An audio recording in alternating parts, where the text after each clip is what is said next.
So welcome to our afternoon panel. This is going to be fantastic. I've got two very good friends that are up here joining me. I'd love to pick panelists that I know each other really well, that I have a lot of respect for, that really can bring a lot of insight into this entire ecosystem. And also, Jennifer and Jordan are different from each other as well, which I think is really great. They're going to have two different perspectives. And so today what we're going to talk about is how do we as MSPs level up? We all want to level up. Show of hands, do we want to level up? Who wants to get better? You wouldn't be here today if you didn't want to get better, right? So this is something we all want to do. And so, Jennifer, I'm going to start with you. You mind just to do an intro of who you are, your background, and that good stuff. Well, I was born in, no, I'm not. So I was an MSP. I'm a recovering MSP. I owned an MSP with my husband for many, many years in Huntsville, Alabama. And we sold private equity.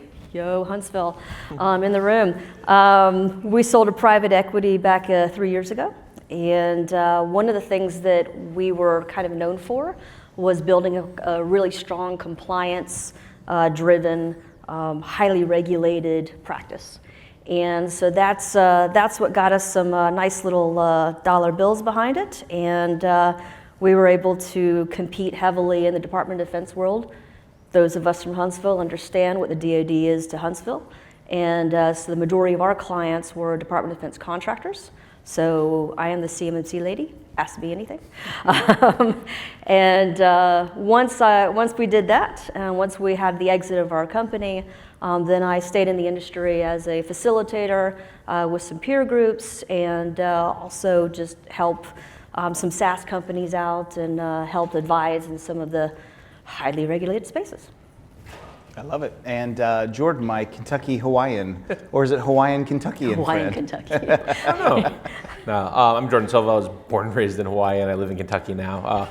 The answer is my wife. That is why I moved to Kentucky. Everybody asks that first.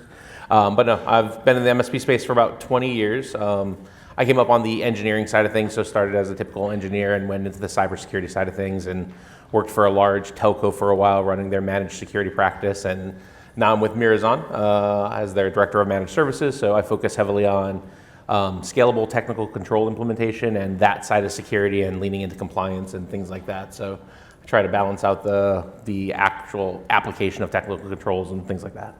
I love it. So we're going to involve questions throughout. So if you have questions, we will be moving the mics around here in a minute. But just let's get on the playing field here, JV. I'm going to start with you. You know, I think we all, David Bellini said something earlier today or whenever the OG panel was yesterday. It's hard to even remember anymore. But he's like, sometimes we just white knuckle our growth, right? We're just like, I'm hanging on.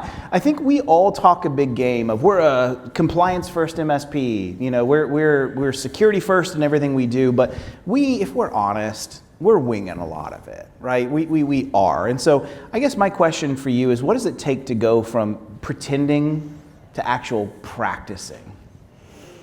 I mean, you got to do the work. A lot of times we will put a human being in charge and we'll say, this human is in charge of our compliance program. Great, go do this.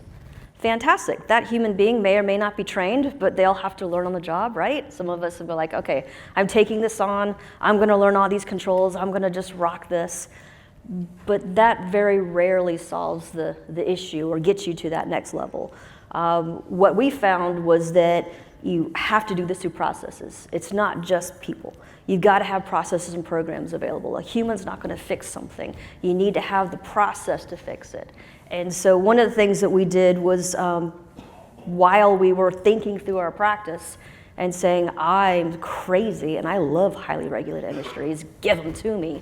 When we're going for that, everyone's like, no, you don't want DoD stuff. Oh yeah, I do. I want to gobble them up.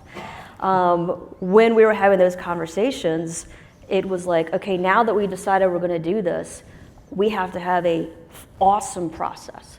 We have to have everyone involved. This isn't one person and this one person you go to and ask all the questions of. We need to train a culture of knowledge. And in order to do that, we had a lot of just fireside chats within each other, within the teams and so forth, and making sure we're information sharing. And that was probably the biggest thing that allowed us to kind of jump up to the next level is, what industry do we want to concentrate on? What knowledge do we need to do? Who's going to be our champions? not just one, but multiple? And then how are we going to make everyone that is touching those clients, how are we going to make them all just knowledgeable and be able to talk the talk and walk the walk?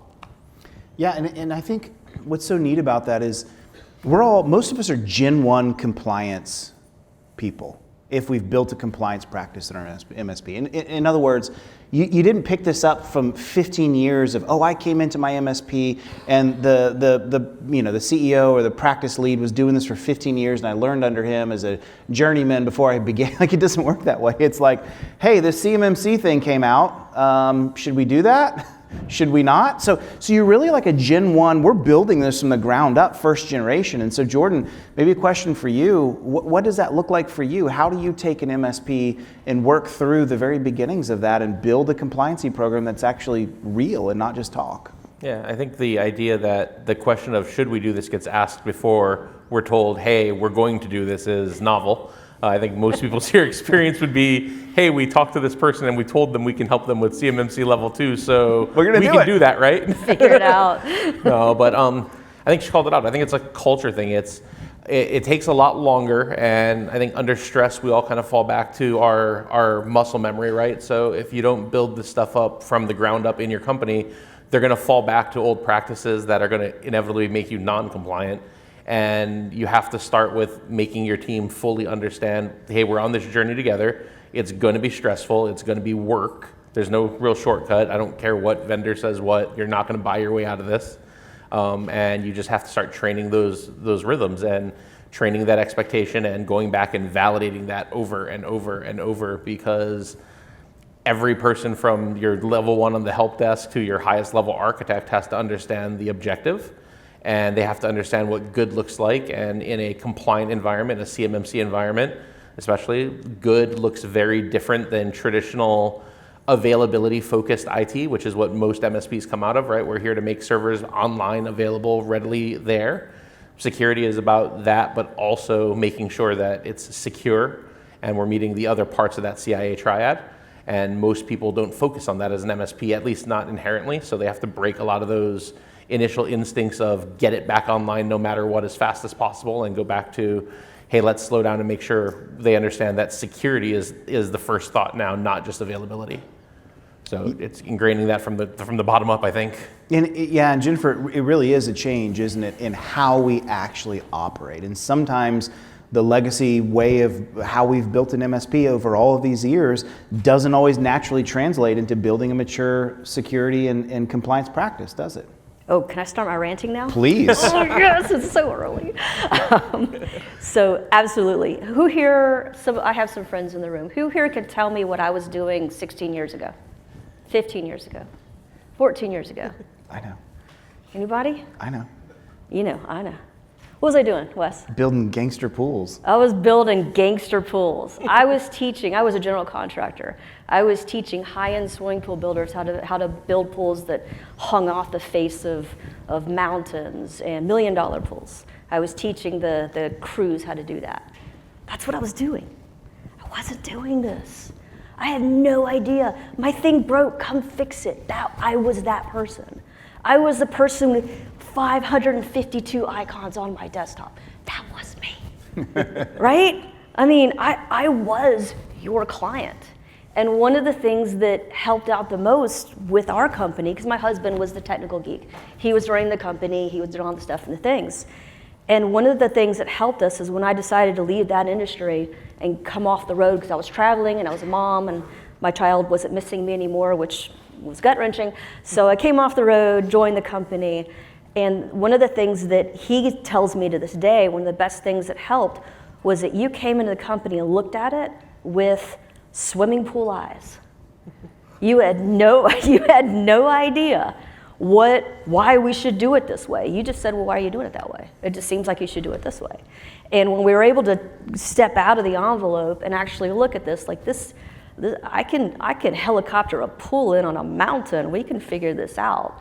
Like this is not something we can overcome. And my rant comes in where I go to these things all the time, and I hear people sit up here and they say, oh, this compliance stuff, HIPAA and CMMC and NIST 2, which is GDPR now. Oh, well, and this is now what GDPR is called.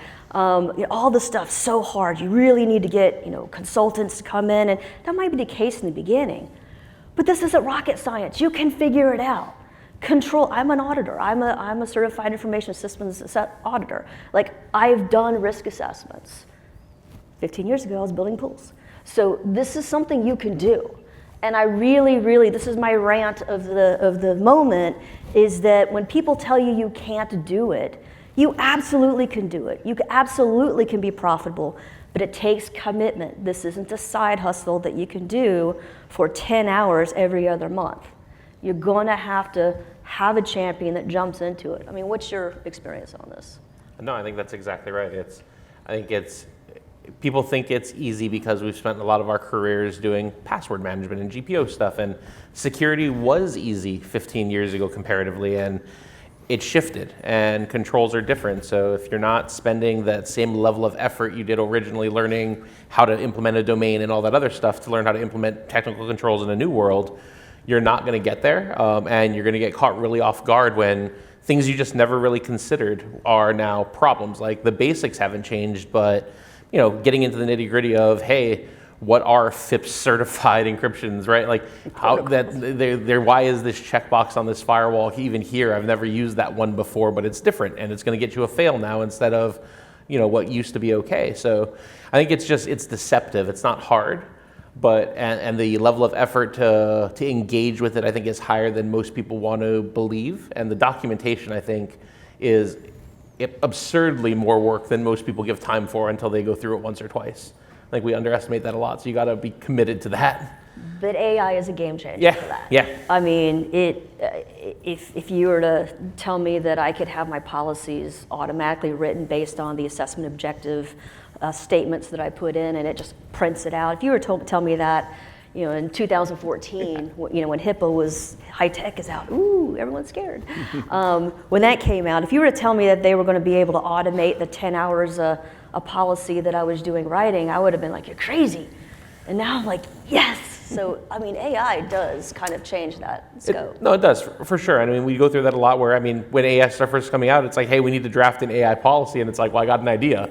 Let's just ask it to draft an AI policy. And it does. It changes a lot of it, but you still have to be aware that, policy is only as good as your enforcement and is only as good as your application in the business. So you can't just write a really shiny policy that you then ignore all of.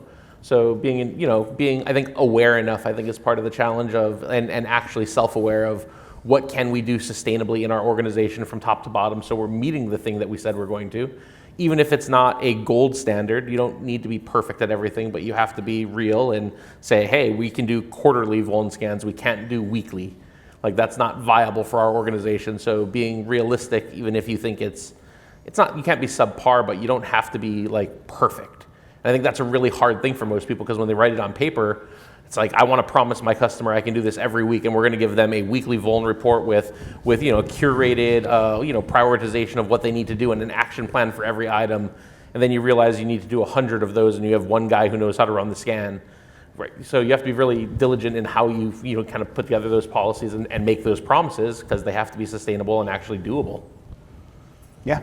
And within budget, right? You're not going to have the unlimited budget to hire the 40 guys to do it. It's a mix of all that. Yeah, my co-founder Kyle often says, sometimes he's like, I think managed service provider should stand for mediocre service provider.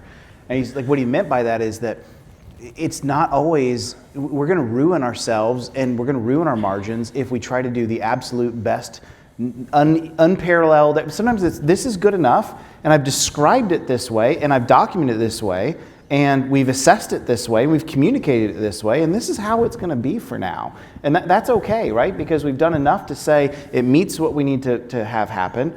Could it be better? Sure, we've got to document and process and plan to get there, but it's better than nothing, right? And so I think there's a lot of truth to that. Maybe another question would be, how do we know that we're approaching maturity in our programs? How do we assess that? Because I think sometimes maybe some compliance programs are actually audited and tested.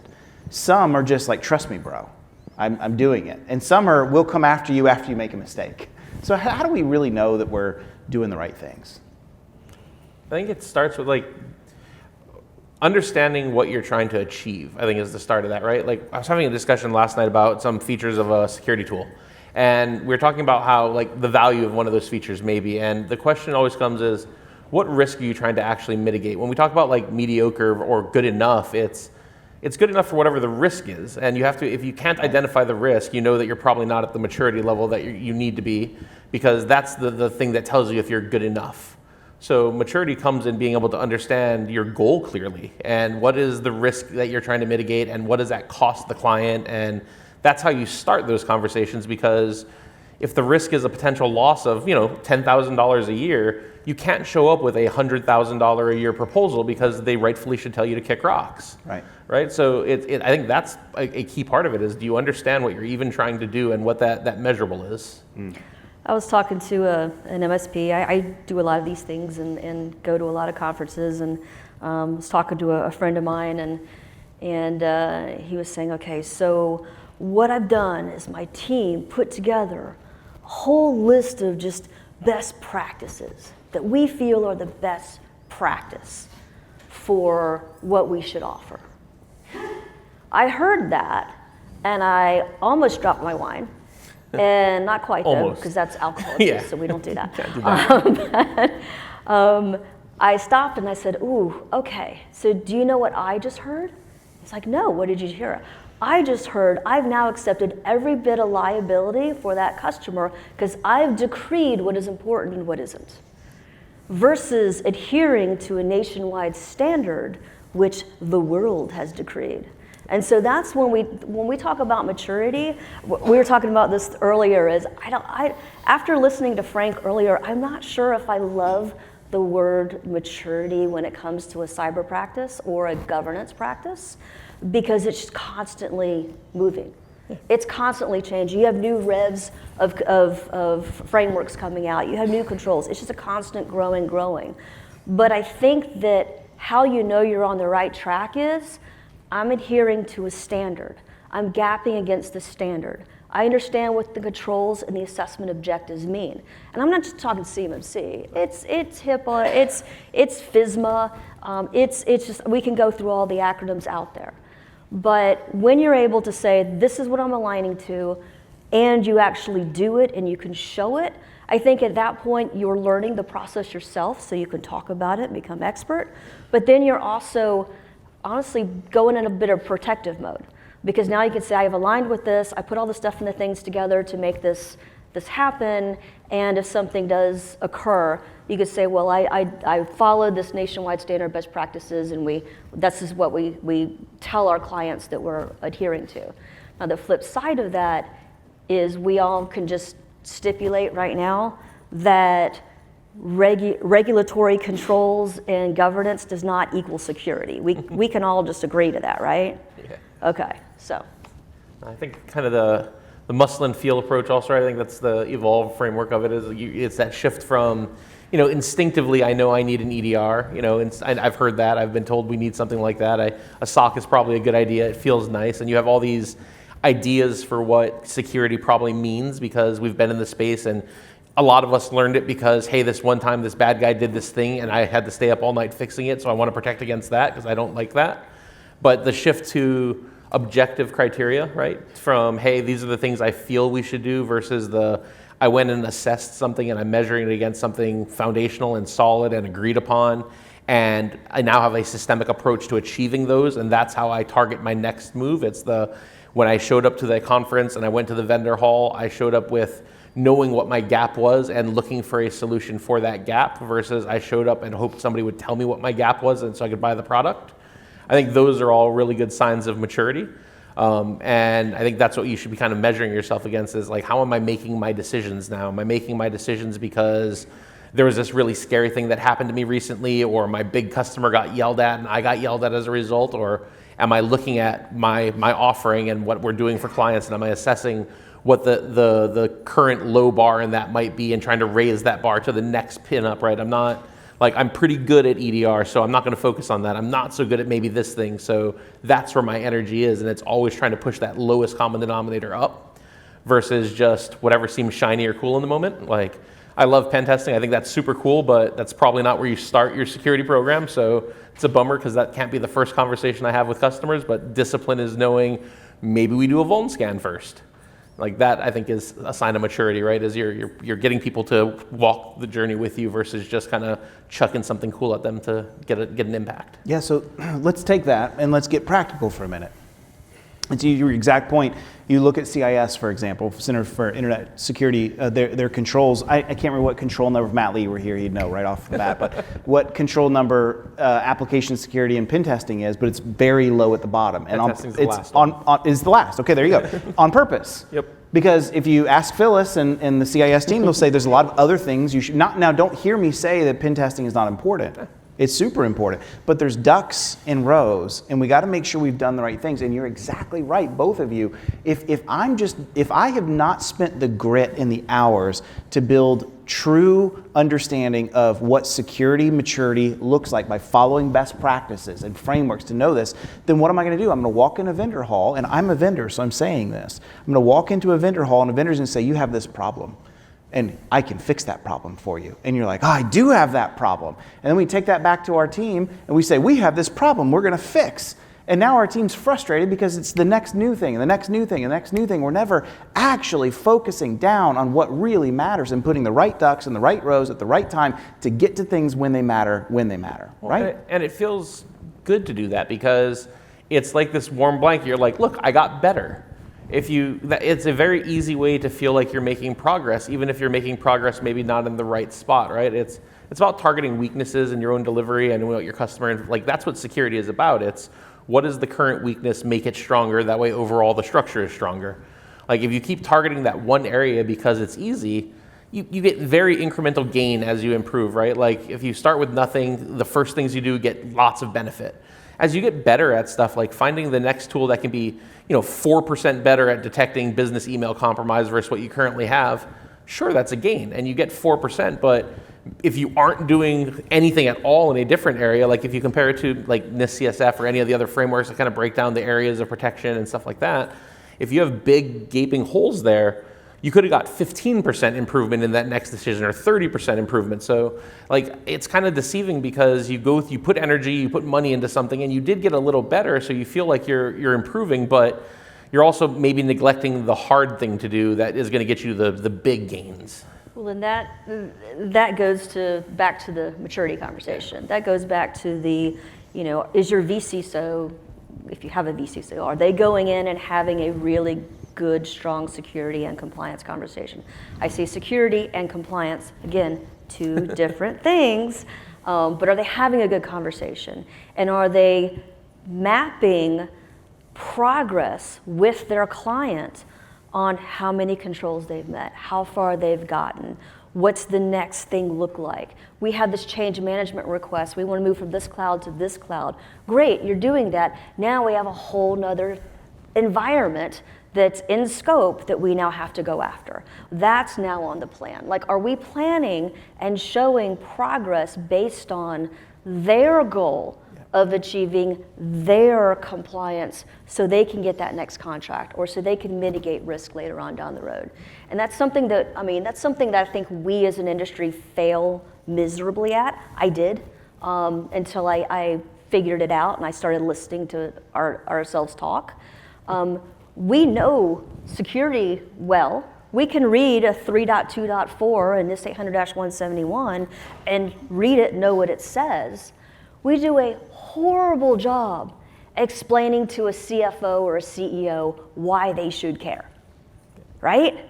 You need MFA. I don't want MFA, but you need it. These are the controls that it meets, but I don't want it. Okay, let's have a different conversation. Right. Let's have the conversation of, hey, you know that $30 million Lockheed contract you're going for? You want that, right? Yes, I do. Okay, great. If you give me X amount of money, I will put these 2-3 controls in place that will help you get there. Oh, yay. You're having a business conversation with a business person instead of having a technical geek out session with someone who cannot, swimming pools, guys, who cannot follow you. So. You nailed it. We had, I don't know if we have mics available yet for Q&A. We do, okay, great. So you and I were having a conversation. I was gonna pull you in on that. You wanna share what you had shared a little bit last night around that? We got a mic coming right behind you. Because I think that ties in so well to what Jennifer just said. Very much so. So for everybody, I'm Shannon, and I have an accounting background. That's where I started. So I'm your swimming pool, the same. And I got into security through different things, but we do not know how to talk to CFOs. So if you had a conversation, we were talking about this, and you went to them and said, hey, you need to meet these controls. You've got this system that has $30 million of revenue running through it. It impacts these 5 technical elements, whatever systems you list them. If it goes down, you're gonna lose $10,000 an hour.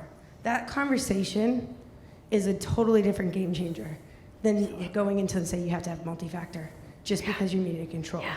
So if you're able to correlate to revenue in any way, shape, or form, they all of a sudden will light up, well, tell me how to fix this. What's it gonna cost to fix it? What's the long-term goal? How does that impact my revenue growth? Is there an opportunity here?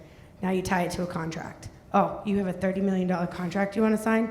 If you don't have this in place, you could lose it tomorrow if they find out it's not in place. Oh, different game. Absolutely. And to even go along with that, tying it to downtime, tying it to not being able to produce the thing that they're producing, but moving further from that, tying it to risk. In a lot of cases, if you're lucky enough to have that C-level in the room that you're talking with, you may be lucky enough to have internal counsel with you because they may want to wrap that in an envelope of protection, of classification. Attorney-client privilege. Attorney-client privilege, thank you, I blanked on that.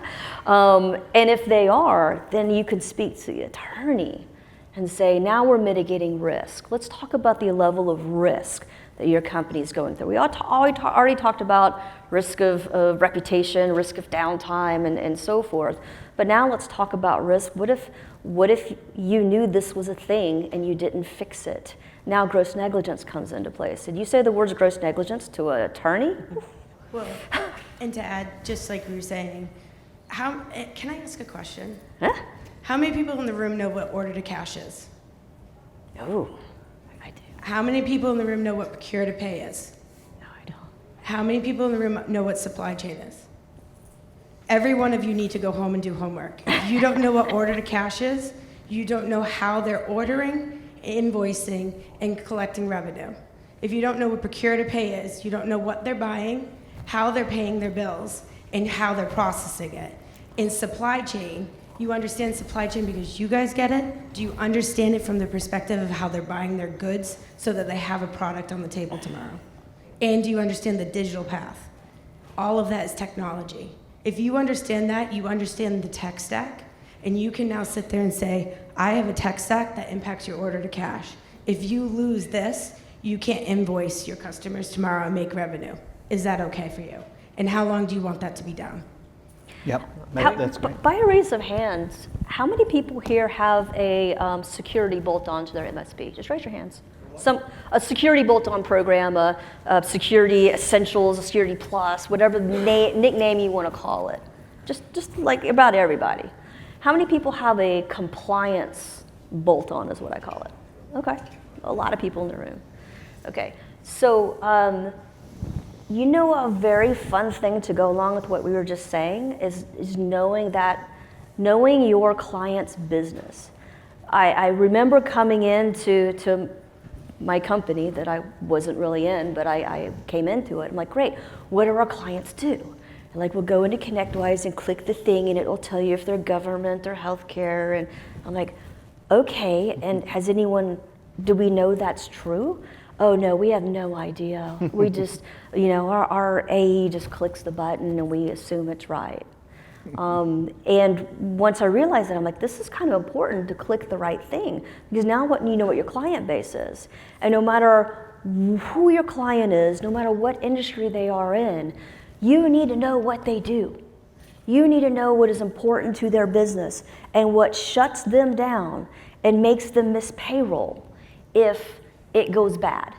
I think equally, it's all true, but I also think you have to understand what they value as an organization. Like I've made it a habit this year in the last half of this year, I've been basically running around to all of our big clients across the country and doing end of year planning with them. And I've started making it a habit of taking pictures of their core values when I'm in their office, because what I learned is when we're trying to align our objectives, so our technical objectives, to their business objectives, if we present it to them as it aligns to their values as an organization, it connects a lot better. So like, and it connects to our techs a lot better because they better understand what the customer's after. Like I have a large engineering firm I work with, and we struggled with them when I first came aboard Mirazon. There was a lot of tension with that customer because nobody could really understand what they cared about.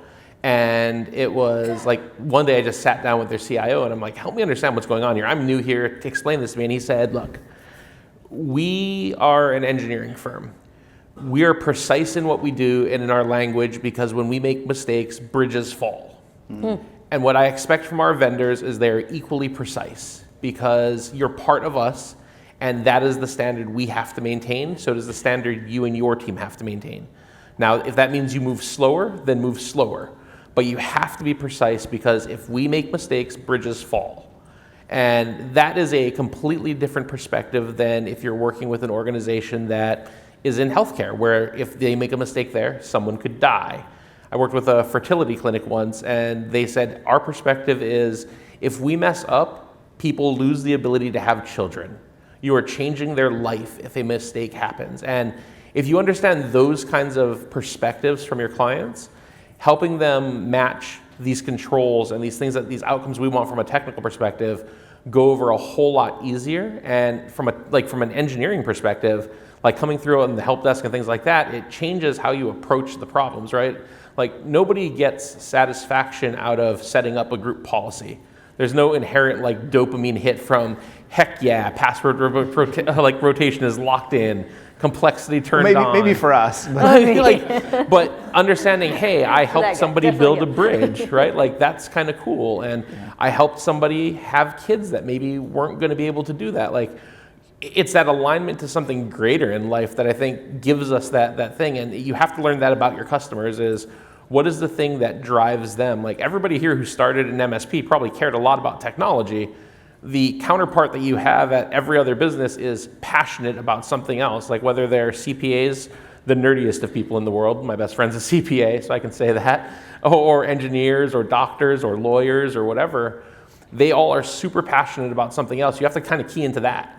And if you can do that, you can explain how MFA helps them achieve that dream or whatever it is, or that goal or that vision for their business. And those conversations go a whole lot easier. It's not, you can't sell your dream, you have to kind of sell theirs. How many people here, just raise your hand, how many people here actually, when you get a new client, will do a scoping? You'll actually go through and scope where the data, sensitive data is and how it flows? Yeah. Awesome, okay. So this is super important. There are a lot of companies that actually want to scope the client. And what I mean by that, again, is here's all the data assets, here's what's on these servers, here's what's on these clouds, and here's where all the sensitive data is, not only for regulation, but also what they care about. Yeah. Here's where everything is. Now we know what the castle needs to protect. And now we understand that. Because as an auditor, I can tell you, if you're going in for a CMMC level 2 audit, well, weeks ahead of time, the very first thing they're going to do is say, give me your asset list, give me your scoping, show me where your sensitive data is, how your classifications occur, and then give me this other list of 30 things. Like that's the very first thing. And if you don't have those two, they're going to stop the assessment, say you are not ready for assessment. We will not continue with this engagement. Now that's for CMMC. HIPAA, the proposed rule change is about to do the same thing. So this is something that's really important. If you're not existing clients, if you don't have any idea where their data is, their sensitive data is, and what it is, you should do that. Your vCIO, vCISO, AE, Bob, whatever you want to call them, they should be doing this. And I would put a KPI against that. I would say if you don't know your customers and you don't know where their sensitive data is and how it flows and how we should protect it, you are not doing your job. And sensitive data doesn't only exist in servers and workstations, and I think we get caught up in that a lot. Like, the thing that I love about being in an MSP is that we get to work with businesses that do all kinds of stuff, and I particularly love walking into like manufacturing facilities and seeing these giant facilities full of people running giant multi-million-dollar machines that are cutting metal and are robots. And like, as we're going down the road of compliance, we have to understand, yeah, right, the one running Windows XP that they will not pay the $30 million to replace, so you will defend it. Like, that is where that data is too. So you can't just approach this from, hey, I'm going to drop my RMM on your server, we're going to do a quick discovery, I'm going to run, audit tool X and it'll tell me where your files are. It's, hey, show me what you folks do. And they'll tell you, like, and you're going to see them light up because they love telling you what they do. Like we like talking about our business, and sometimes that means getting your shoes muddy and walking through a big barn. I just did this last week before I came here. They made animal bedding for a living, like that's what they do, and I'm like, okay, but they're super stoked about that, so now I am. But it's, oh, okay, now I understand. The value for you is that this distant like pole barn is really important, and that AP up there is really, really important because you use these handhelds. Like, if I didn't show up on site and have them walk me around this multi-acre facility, I wouldn't have known that's where the value is. I would have audited a server and said, yep, server's in warranty, whatever, here's some data, you're using 365, yay. The thing that was most important to him, though, was that handheld has to work because that's how they track inventory. And if that doesn't work, the trucks don't leave. And if the trucks don't leave, their customers don't get their stuff and they don't get paid. So you have to kind of put boots on the ground sometimes, and you have to just let them show you what their world is about. And then you'll see where the technology comes into play or some opportunities for it. But it doesn't stop at that initial like office space. A lot of these customers, that central office it's important, but it's not what's making them money. The outside world is making them money, and you have to figure out how that converts into that back office area, because that's what you have to care about the most. Like, if they're not delivering whatever they do, I mean, like, the minority is probably professional services where those office workers are generating revenue. They're usually supporting somebody else, and you have to go find those other people because they're probably not on a computer all the time. Well, and there's a reason why every framework has a physical safeguard section. Everyone. So, and those are the fun ones. I remember one time I went into a medical device manufacturer, and I was doing an audit, and I just start walking around, and I see stacks of paper, just stacks of paper everywhere. I'm like, what is this paper? And so I asked, I'm like, what is this? Oh, these are clients that we have to ship stuff to, and it has very specific things. But, oh, yay, okay. And so we're walking, and I just grab a stack and shove them in my backpack and keep walking. And by the end of it, I was like, okay, so I'm gonna cop to something here. Here's what I just grabbed. Tell me how much money this would have cost you. Oh God, this would have been horrible. This would have been really bad. And I'm like, well, again, you have too much paper that's unsecure. Anyone walks through here, like you gotta control this. But that's why they have physical safeguards, because you see things that are not digital, that are important. But moving on from that, going back to your manufacturing thing, is that we were talking about this earlier. And it's like I've gone into a location where they had big CNC routers, like, oh, we cut big stuff, and we have these laser things, and it's cool. And I'm like, that sounds really cool. I'm like, you got XP on that. What are you doing there? And like, oh, that's fine. We have it VLAN'd off. I'm like, yay. But you're making stuff for the government, right? Like, oh yeah, the government sent us very specific data to put in there. It's within a 0.00%, millimeter of whatever. I'm like, oh yeah, so is that marked CUI? No, it's marked something else. I'm like, which is CUI? So like, yeah, but it's VLAN'd off the network. I'm like, yeah, but you still have to control it. And so I'm saying this is because there's so many times where a client will say, let's look at this. This is where I want you to focus. And you as the experts have to look around. I know we're getting super hyper into scoping right now, so let's just pull back for a moment. And let's think of it like this. I am a child of the 70s. I'm telling my age, so I'm a little older than some of you, and not some others. And I remember, the Pintos having the seatbelt, the lap seatbelt, and that was it. You had little, it goes and clicks. That was security back then, right? Now it came with the car. But today, you get your nice seatbelt, and you get your anti-lock brakes, and you get your airbags, 52 airbags all around you. I mean, the whole thing bubbles up if you get in a crash, and you have all these other safety features that are now in your car that are just standard. You expect it to be in there. And what we need to understand is for you guys as technical people, I'm not, but what you need to, as technical people, is that your customer already expects for you to have in there. Yeah, of course you have MFA, of course you have EDR, of course you have SIM and SOC. I just expect that to be in there. It is now my wall of airbags. It should be included. And so a lot of us are thinking, okay, well this will be extra, this will be extra. Rethink that whole situation if you want to level up to the next program or next spot with your client. That is your new baseline. That is the new. You are not a 70s kid anymore. You are this generation's kid, and you need to play in that field. And then your next level up is a governance. It's an ongoing governance process. Yeah, that's good. It's even more than that.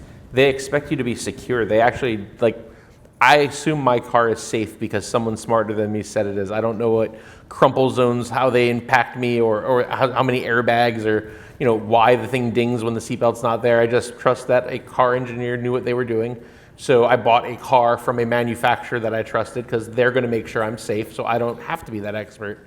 Your client doesn't care about MFA. They don't care about the control. They don't care about any of that. They do care that they're secure and meeting an obligation, even if they don't realize that. It's your job to figure out how to make sure that that standard gets carried through and that you're able to explain it from a business perspective. And giving them the option implies that it's an option, right? Whereas if the expectation is that we keep them safe, objectively, we can look at a standard and say safe equals X.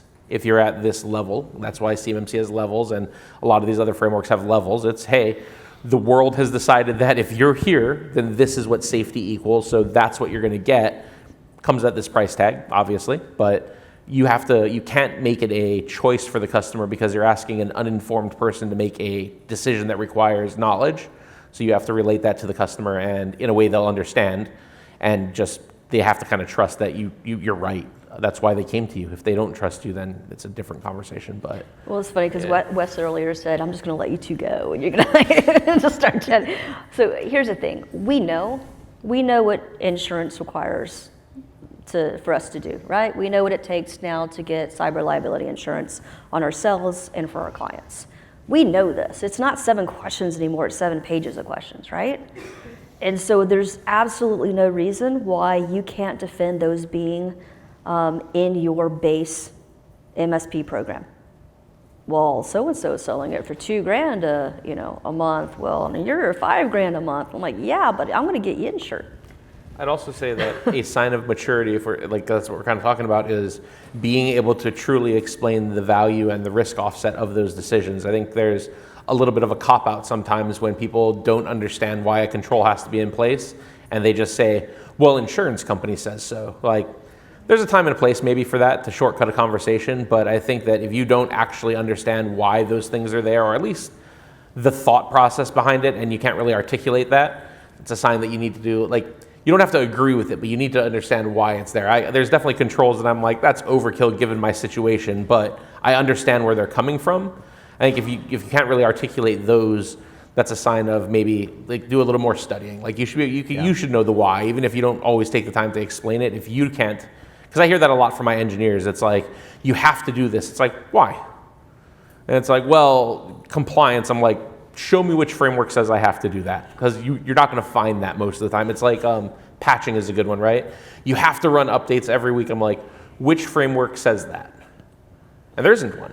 They say you have to have an update program. They have to say you mitigate vulnerabilities. They do not tell you you need to run Windows Update every week. So you're leaning on somebody else's lack of knowledge to sell your point. That's not okay. I think if you want to say we recommend weekly for X, Y, and Z reasons, fine. Whatever your recommendation is, cool. Have your defense. But I think that's one of those signs of maturity as well. The ability to articulate a why and understand that, we're in a real world. There's lots of ways to skin most of these cats, right? It's not one right way. We can pick our best way, but be able to defend it. Yep, that's good. So let's pause for questions from the questions I've got. I'd love to hear questions from you. So I've got one right here in the middle. I'll let y'all race for it. Looks like you're coming over here. And then if anyone's got a question over here, raise your hand. We'll pop over to you next. So my question's for Jennifer. As someone who has MSP focused on defense contractors, had some success and sold to PE, is there anything that you, as you reflect on that experience, that you would like to share with others on that same path? Maybe something you would do different, key advice? Yeah, like if I could talk to myself 5 years ago, Yes, exactly. I would say, girl, you don't know half as much as you think you know. Like, I thought I was the toast of the town. I was like, I know my stuff, I read them all, da da da. I've done hundreds of assessments and so forth. And then I go become friends with a lady named Amira Armand, who is like the goddess of CMMC, and she just tears my world apart. It's like, no, that's not what that control says. That's not what that, it says this, it says this. So, so what I would tell myself is keep surrounding yourself with people smarter than you and listen and pay attention and adopt. And that's what I was like, I built this entire program, and then I had to, after one conversation with her, I had to go and change everything. So that's what it was. Thank you. Love that. I love that. What a great question. By the way, follow her on LinkedIn if you're in CMMC world. Amira is awesome. So. How do you say her last name? Amira Armand. Armand. Okay. Got it. Who else has a question? So what are your thoughts on using an external CISO for an MSP instead of doing it all internally? For yourself, like not necessarily for your clients, but like bringing an external CISO in to just audit yourselves with. I don't have a problem with that. I think you need internal ownership. So if you're trying to abdicate responsibility, you can't do that. I think taking advice from smart people is always a good idea. So I don't know that I'd call them my CISO. I think internally you need a level of ownership and accountability. So I'd say if you're hiring a CISO, I would question that from like an abdication of ownership perspective. But if they just happen to call themselves a CISO and you're looking for expertise in security that you don't have internally, it's a smart decision. You just have to make sure that you're not trying to get rid of ownership, because if you don't have somebody internally owning security and your security program, it's going to generally fail. Now, they don't have to be the person who can deliver on everything, obviously, right? They just, from a cultural perspective, from a prioritization perspective, from a, champions perspective, internally, somebody's got to own it. But yeah, relying on a third party, if I said that was a bad idea, I'd probably have to say all of us are in the wrong industry, because that's what we ask our clients to do. Ain't nothing wrong with using smart people. And I would just tag along exactly what George has said, and don't call them a CISO. They're not a CISO. You can call them an advisor, you can call them, whatever name you want to, but reserve the phrase, the acronym CISO for someone who's internal, because that means something legally to others out there. But if you have a governance advisor, again, call him Bob. I don't know. Let's say call him Bob. If that's his name. Anyone named Bob, I'm sorry if I'm picking on you. Yeah. Great. That's a great question. Anyone else? I know we've got time for several more. Got it. More of an observation than a question, but you very briefly touched on the concept of discovery and asset discovery. And that is one of the toughest things, especially if you walk into a place where either they don't have professional IT, and there's still a lot of that going on. And now that CMMC has touched so many people, just before COVID, we had a spate of those calls, and you go out there and there isn't anything that resembles management or security or process, etc. But in sites like that, or sites where they have somebody who's their MSP that can't really spell MSP, they think they know. But that discovery can be extraordinary. And you can work that to your advantage at times, but you can easily overwhelm somebody. You certainly don't want to deliver them a 100-page executive summary from rapid-fire tools. So you have to be careful how you do this. It's kind of a long educational process, and it's been just wild to see, especially in manufacturing, 20 and 30-year-old. You talk about XP, we were seeing Windows 95, 98, SE, Windows 2000, and some people had made it to XP. But it's just rife. And I don't think it's just New Mexico. I think it's like that. That's it. I think it's a really good opportunity, though. Like, I'm a big fan of the book Getting Naked by Patrick Lencioni, and it talks heavily about, like, stop selling and just get in and start consulting. Like, I'm a big consultative salesperson. I'm not a salesperson, but if I were one, I'd probably just show up and give things away a lot. So that's why I'm not allowed to be a salesperson. But I think those opportunities are exactly right. Like, when you walk into that kind of chaos, like, it's a really good opportunity to just show that you can calm down that noise, and you can say, hey, this is a lot of stuff. Here's how we're going to approach it. Like, you have this really great initial engagement opportunity to show a person that you can bring value right from the gate, and just say, okay, I see there's a lot of stuff here. Here's kind of how I want to approach this problem, right? Like, I'm not going to show up with $1 million quote that says you need to replace everything, because we all know that's not going to fly.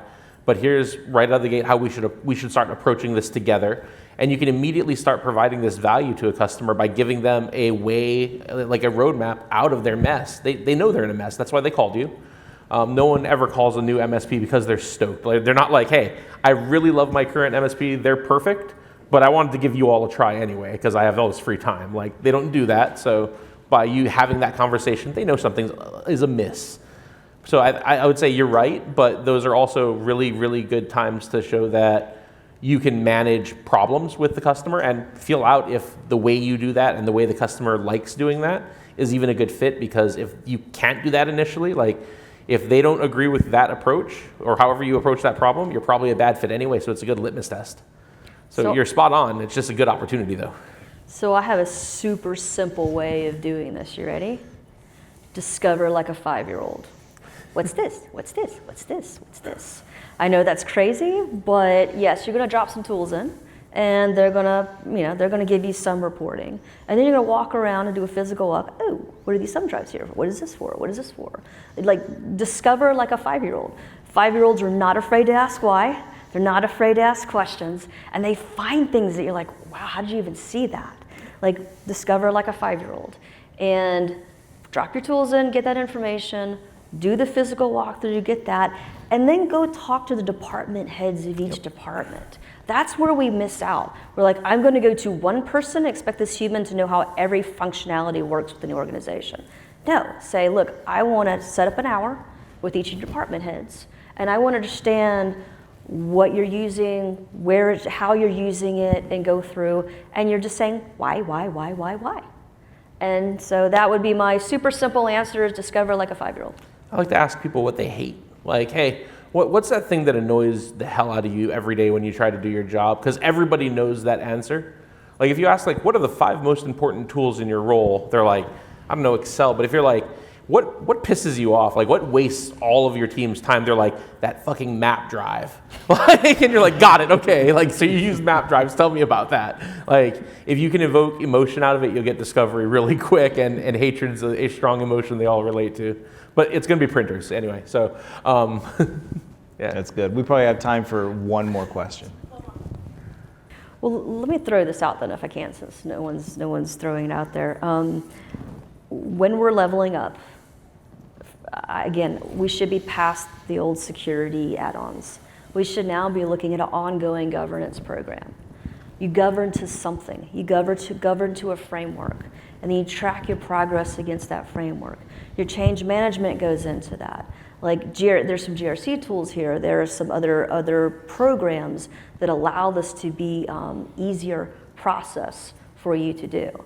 And that's what, if I could tell myself 5 years ago, I would say, forget all that, put it in the core offering, and concentrate on running a GRC program and a governance program.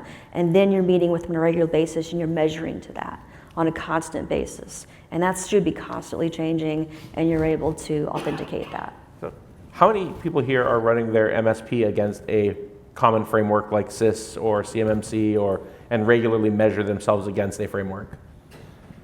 So, like, start there. Yeah, sure. Like, that I think is like a starting point for anybody who's like, what do I walk away from this conversation? Just pick one. Like, doesn't matter.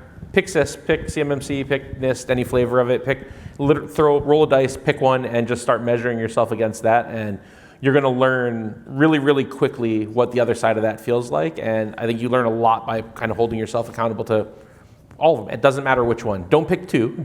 Like, that'll be a mistake. But just arbitrarily pick one and run with it. Like, and if you don't know which one, pick CIS. It's great. Yeah, I love that. That's a great ending point. And Danielle, I don't know about you, but my brain is full. Does anyone else have full brains? I have heard the best way to solve the full brain problem is to have a party on a boat. So I think we're going to get ready to do that. But before we do, can we give just a quick round of applause for Jordan and for Jim?